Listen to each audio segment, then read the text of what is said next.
filme O Exorcismo de Emily Rose, uma advogada amarga e cheia de ressentimentos envolve-se na defesa judicial do Padre Moore, que liderou um exorcismo resultando na morte da possuída.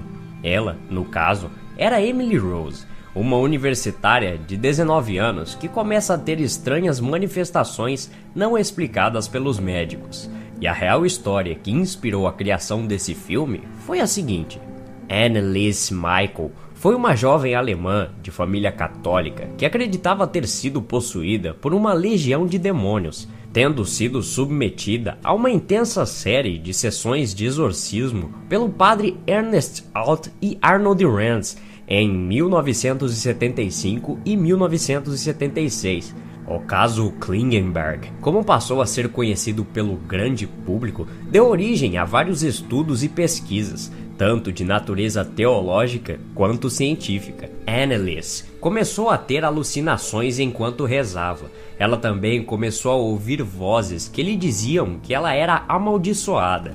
Em 1973, estava sofrendo de depressão e considerando o suicídio. Seu comportamento tornou-se cada vez mais bizarro. Ela andava nua pela casa, fazia suas necessidades em qualquer lugar, rasgava suas roupas, comia insetos como moscas e aranhas, carvão e chegou a lamber sua própria urina. Depois de ser admitida em um hospital psiquiátrico, a saúde de Anneliese não melhorou. Além disso, sua depressão começou a se aprofundar. Ela começou a ficar cada vez mais frustrada com a intervenção médica, que não melhorava sua condição. Em longo termo, o tratamento médico não foi bem sucedido. Seu estado, incluindo a sua depressão, agravavam-se com o tempo. Tendo centrado toda a sua vida em torno da fé católica, Anneliese começou a atribuir sua condição psiquiátrica à possessão demoníaca. Tornou-se intolerante a lugares e objetos sagrados, como crucifixos, que contribuiu ao que achavam ser a possessão demoníaca. Ao longo do curso dos ritos religiosos, a garota sofreu muito. Foram prescritos a ela medicamentos antipsicóticos, que ela pode ou não ter parado de tomar. Em junho de 1970, sofreu uma terceira convulsão no hospital psiquiátrico. Nesse momento, foi prescrito pela primeira vez anticonvulsivantes. Essa droga não trouxe alívio imediato aos sintomas. Ela continuou falando sobre o que chamou de faces do diabo, visto por durante vários momentos de seu dia. Ficou convencida de que a medicina convencional era de nenhuma ajuda, acreditando cada vez mais que sua doença era um tipo de distúrbio espiritual. Ela recorreu à igreja para executar um exorcismo nela.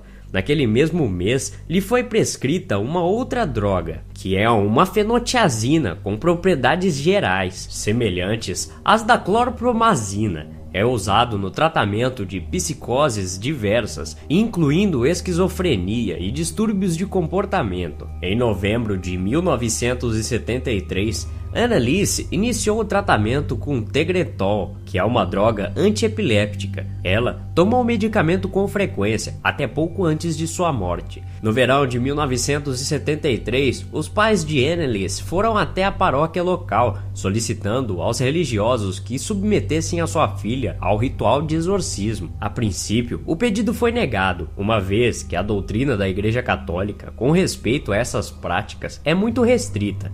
Segundo a igreja, dentre outras coisas, os possuídos devem ser capazes de falar línguas que nunca tenham estudado, manifestar poderes sobrenaturais e mostrar grande aversão aos símbolos religiosos cristãos. Algum tempo depois, o padre Ernest Alt, considerado um perito no assunto, conclui que Anneliese já reunia as condições suficientes para a realização do exorcismo, de acordo com os procedimentos prescritos no Rituale Romano. Por essa época, Anneliese já tinha assumido um comportamento cada vez mais irracível. Ela insultava, espancava e mordia os outros membros da família, além de dormir sempre no chão e se alimentar com moscas e aranhas, chegando a beber a própria urina. Anneliese podia ser ouvida gritando por horas em sua casa, enquanto quebrava crucifixos, destruía imagens de Jesus Cristo e lançava rosários para longe de si. Ela também cometia atos de automutilação, tirava suas roupas e urinava pela casa com frequência.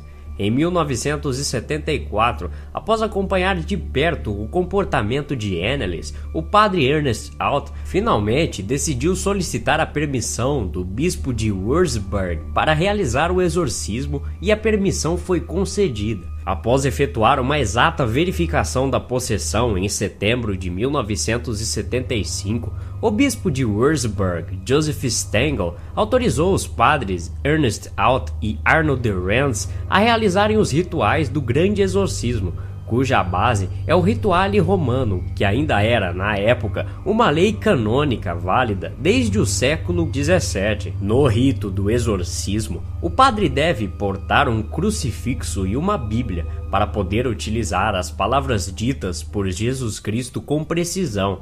Deve fazer o sinal da cruz, abençoar a pessoa possuída e aspergir sobre ela água benta. O padre então ordena com fé e firmeza que o demônio deixe o corpo do possesso e ora pedindo pela salvação da vítima em nome de Jesus Cristo. As orações denunciam a ação maléfica de Satanás e rogam pela misericórdia de Deus. Normalmente, os padres levam o possesso para uma igreja ou capela, onde podem realizar o rito reservadamente, apenas com a presença dos familiares. As sessões de exorcismo não têm um prazo de duração específico, podendo se estender durante horas, dias ou meses. No caso de Anneliese, as 67 sessões de exorcismo que se seguiam, numa frequência de 1 ou 2 por semana, se prolongaram inicialmente por cerca de 9 meses, durante os quais ela muitas das vezes tinha que ser segurada por até 3 homens, ou em algumas ocasiões acorrentada.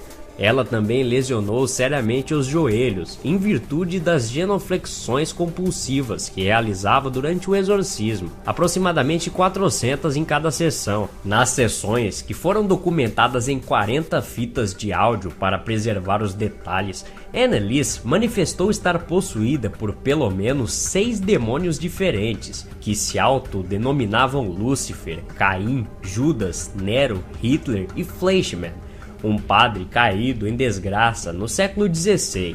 Todavia, o rituale romano, assim como o tratamento com psicotrópicos, também não surtiu o efeito necessário. Durante o período em que esteve submetida ao exorcismo, onde continuava tomando os medicamentos, Anneliese relatou um sonho onde teria se encontrado com a Virgem Maria e que ela teria lhe proposto 2 escolhas para sua condição: ou seria liberada logo do jugo dos demônios, ou continuar o seu marítimo para que todos soubessem que o mundo espiritual e a ação dos demônios no mundo existem de fato. Anneliese teria escolhido a segunda opção. Segundo o entendimento do ensaísta Elbson do Carmo em seu artigo no Universo Católico, Anneliese optou pelo marítimo voluntário, alegando que seu exemplo enquanto possessa serviria de aviso a toda a humanidade de que o demônio existe e que ele nos ronda o tempo todo, e que trabalhar pela própria salvação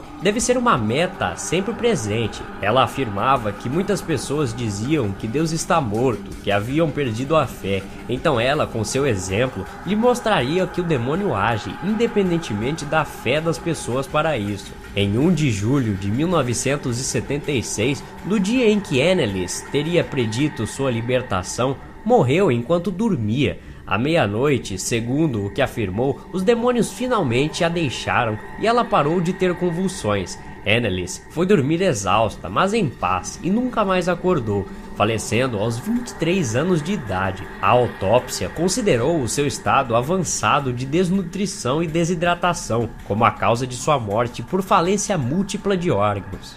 Nesse dia, o seu corpo pesava pouco mais de 30 quilos. Logo após o falecimento de Anneliese, os padres Ernest Alt e Arnold Rens fizeram o comunicado do óbito às autoridades locais, que imediatamente abriram inquérito e procederam às investigações preliminares. Os promotores públicos responsabilizaram os dois padres e os pais de Anneliese de homicídio causado por negligência médica. O bispo Joseph Stengel, embora tivesse dado a autorização para o exorcismo, não foi indiciado pela promotoria em virtude de sua idade avançada e seu estado de saúde debilitado, vindo a falecer em 1979. Joseph Stengel foi quem consagrou o bispo, o padre Joseph Ratzinger, que no futuro se tornaria o Papa Bento XVI. O julgamento do processo, que passou a ser denominado como o caso Klingenberg, iniciou-se em 30 de março de 1978 e despertou grande interesse da opinião pública alemã.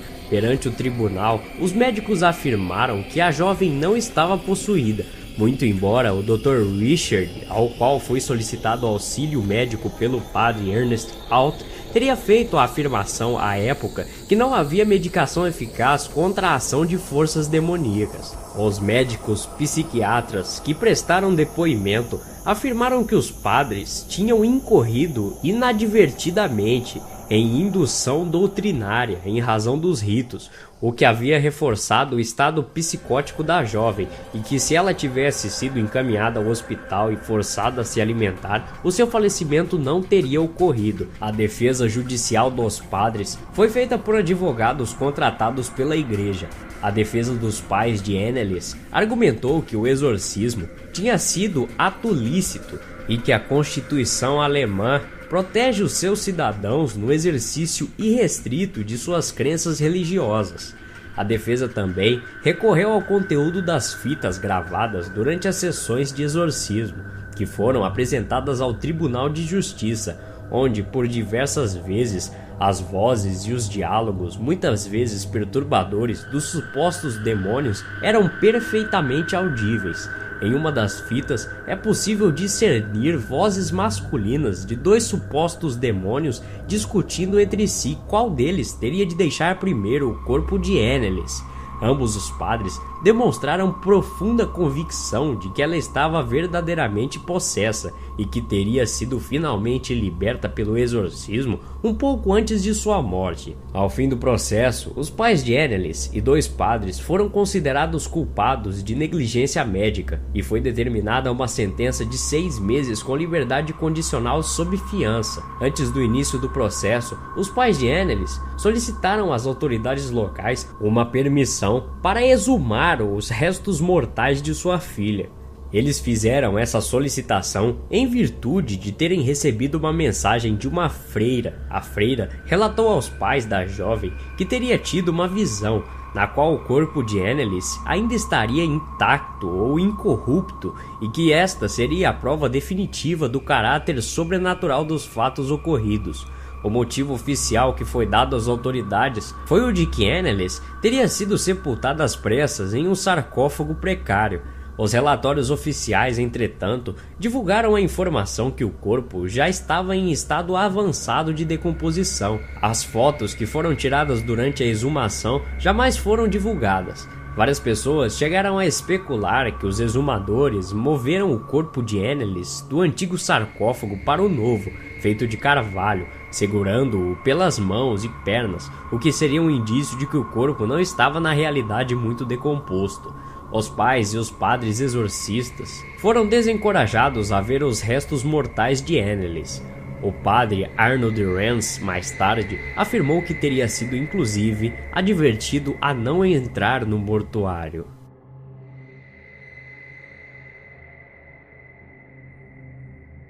Se você gostou desse vídeo, clique em gostei aqui embaixo. É novo por aqui? Inscreva-se e curta também a página no Facebook. O link estará aqui embaixo. Até a próxima. Obrigado.